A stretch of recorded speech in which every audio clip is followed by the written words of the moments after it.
నే గెలుచు పార్థివీపతి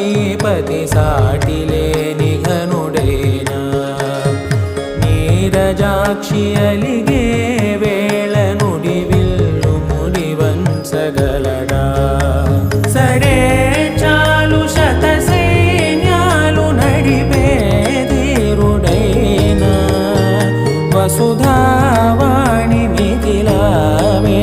మది వెనుక పలుకు పలుకులే